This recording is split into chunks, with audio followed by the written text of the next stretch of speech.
So dividing fractions just means multiplying by the reciprocal. So we're going to flip this. But first, though, we can actually factor all four of these different expressions and then go from there. So let's do this top first. It's not really a trinomial, so we can't really do the two binomials. But if you notice, they both have some things in common. They both have a 4 and they both have an x. So we will say they both have a 4x. And if you divide both by 4x, you say what's left? Well, that's just 2x. And 4x divided by 4x is 0. Nope, it's actually 1. So you might be tempted writing nothing, but there's that. So that's on the top. Now bottom, x squared minus 2x plus 1, trinomial. So we'll just try to make two binomials here. So factors, x, both are the same, both can be negative. And what are the factors of 1? Well, that's the only thing that's possible, and 1 and 1 get you to 2. Sweet. So here, again, we gotta split them. So maybe we can like sort of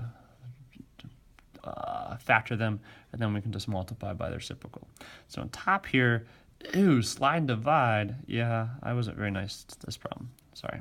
So that's going to be x, and that's going to be x. What are the factors? Oh, well, that's going to be, signs are going to be different because that's negative, plus, and negative. And we got 2 times 1, which is 2. And, well, the only way to get to 1 from 2 is just 2 times 1. And, again, we do the song. So the bigger number 2 wants to be like be positive. So 2's over there, the 1's over there. You're like, I'm done. But, again, you're not because sliding and dividing. So you got to divide by 2 and divide by 2.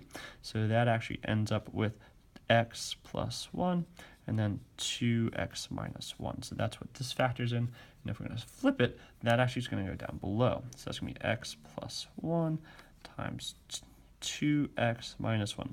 Don't worry, we're setting ourselves up for the most epic ninja fight ever. So anyways, here we go.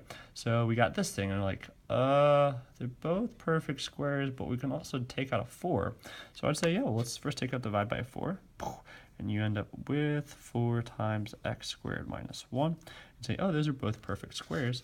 So we can say take out the difference of squares. So it's going to be 4 times, well, the square root of that is just x. Square root of 1 as well, just 1. Sign's going to be negative. So this actually has 3 factors. Again, flip it over, this can be on top. So we have 4 times x minus 1 times x minus 1. Play your favorite ninja or samurai movie, because there's going to be a lot of bloodshed here. So if you notice, on your mark, get set, go. Well, first, hi-ya, x minus 1, x minus 1, hi-ya, x minus 1, x minus 1. And then we got negative 2x minus 1, hoi, and negative 2x minus 1, boo. And now we have some survivors here. So what do we have? We have the 4x times the 4. 4x times 4 is 16x. And then down below, doing survivors, ooh, we have this x plus 1. Now, careful, that x is attached to 1. You can't just divide this x and that x. Completely different. So it turns out that this 16 times x over x plus 1 is our final solution, or simplest form.